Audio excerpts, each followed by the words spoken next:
Anda kembali menyaksikan Nusantara Economic Update dalam segmen khusus Industri 360.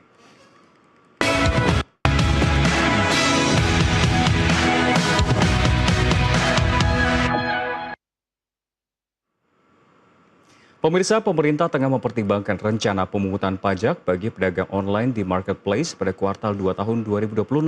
Menteri Keuangan Purbayayudi Sadewa menyebut kebijakan ini bertujuan menciptakan persaingan yang lebih adil dengan pedagang pasar tradisional. Meski demikian, penerapannya masih menunggu kondisi daya beli masyarakat. Pemerintah memastikan kebijakan tidak akan dijalankan jika berpotensi membebani masyarakat. Rencana ini juga merespons keluhan pedagang pasar yang merasa kalah bersaing dengan pelaku usaha digital. Pemerintah menegaskan kebijakan ini bukan semata untuk meningkatkan penerimaan negara, melainkan menjaga keberlangsungan usaha tradisional. Di sisi lain, pemerintah optimistis penerimaan pajak akan tetap tumbuh hingga 30% sepanjang tahun, didorong perbaikan ekonomi dan kinerja otoritas pajak. Sebelumnya aturan pajak marketplace telah tertuang dalam PMK nomor 37 tahun 2025, namun hingga kini implementasinya masih ditunda.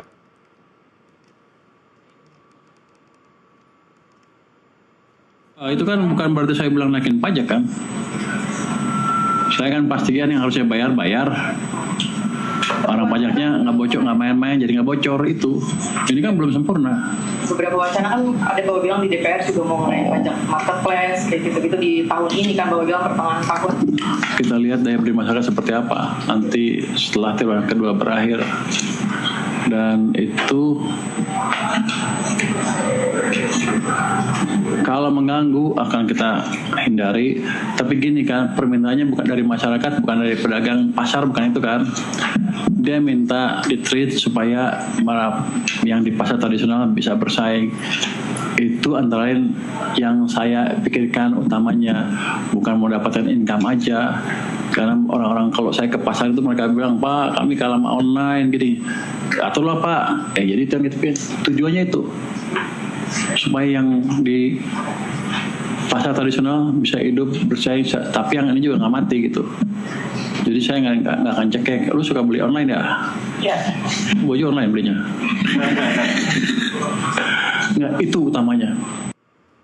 Dan pemirsa, terkait dengan wacana ini, apakah akan berdampak terhadap sejumlah industri yang terkait dengan industri e-commerce? Salah satunya kita akan membahas bersama dengan Sony Harsono, Ketua Asosiasi Pengusaha Logistik E-commerce atau APLE.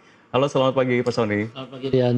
Bagaimana Pak terkait dengan informasi tadi kan disampaikan bahwa pengenaan pajak ini akan berlangsung melihat daya beli di kuartal kedua dengan iming-iming atau alasan ini agar biar lebih fair, baik itu untuk e-commerce dan juga pedagang offline. Tanggapannya seperti apa dari kacamata yang bergerak di industri logistik ini? Iya, saya rasa saya punya 3 tanggapan ya.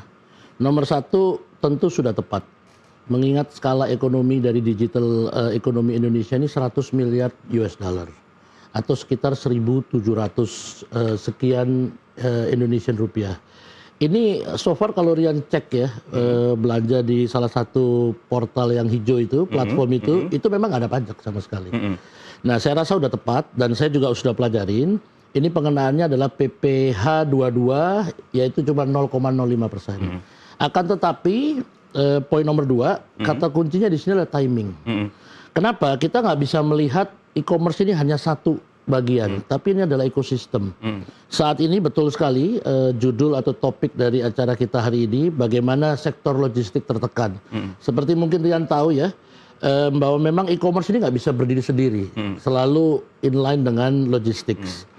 Saat ini logistik sudah sangat tertekan akibat adanya perang. Jadi itu transportasi udara utamanya, itu fuel aftur kan naik. Nah itu di situ ada pengenaan fuel surcharge ya untuk sektor internasional dan kemudian di domestik juga banyak rate berubah ya, air freight-nya berubah ya. Jadi dengan adanya begitu, maka transportasi atau logistik sendiri plus saya lupa diesel baru naik juga. Jadi mempengaruhi land transport ya. Jadi kita di logistik ini ada beberapa jenis atau pola bisnis. Ada yang seperti project logistik, yang sekali-sekali tapi high yield, ada yang frequent atau high volume tapi low yield. Nah, e-commerce ini termasuk yang frequent dan low yield. Apabila yieldnya low, maka kita mainnya volume. Nah, ini volume ini tentunya yang harus dijaga.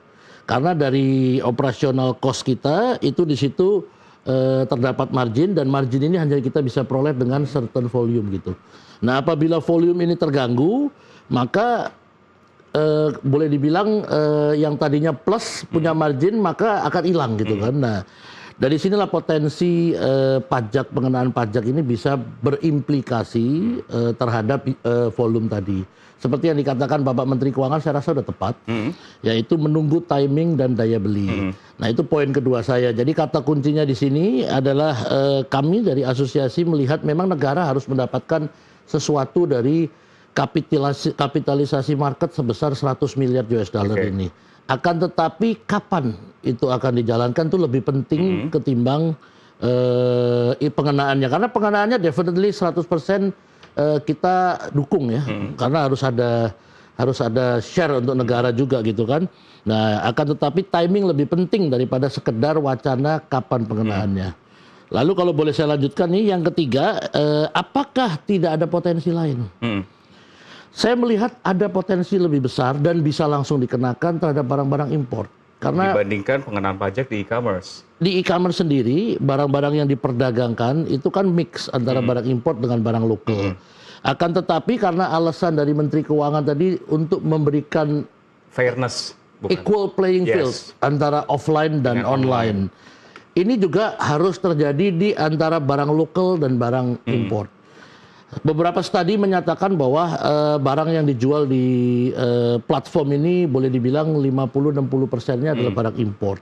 Nah, importasi ini sebenarnya dulu pernah ada aturannya, Rian.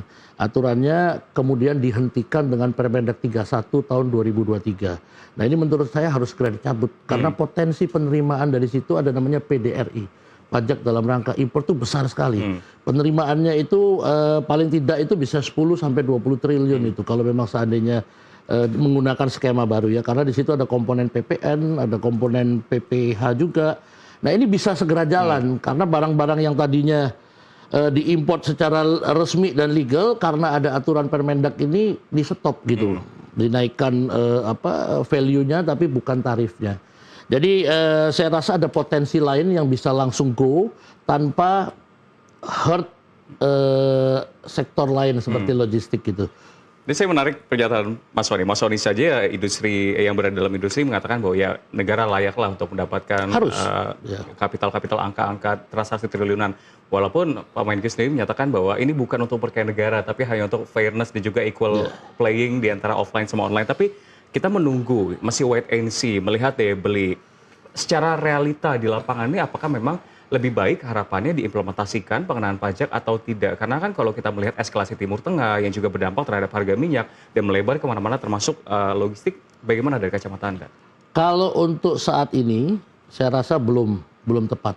Karena saat ini sudah terlalu banyak beban lain yang di luar daripada pajak. Meskipun relatif kecil ya, ini kan pajak 0,05 ini untuk UMKM ya. Dan ini sifatnya platform hanya sebagai pemungut gitu ya, yang sebenarnya kena adalah sellernya. Tapi yang kita lihat dari GMV-nya, gross merchandise value yang nilainya 100 miliar tadi, tentu ini nilai yang luar biasa meskipun 0,05%.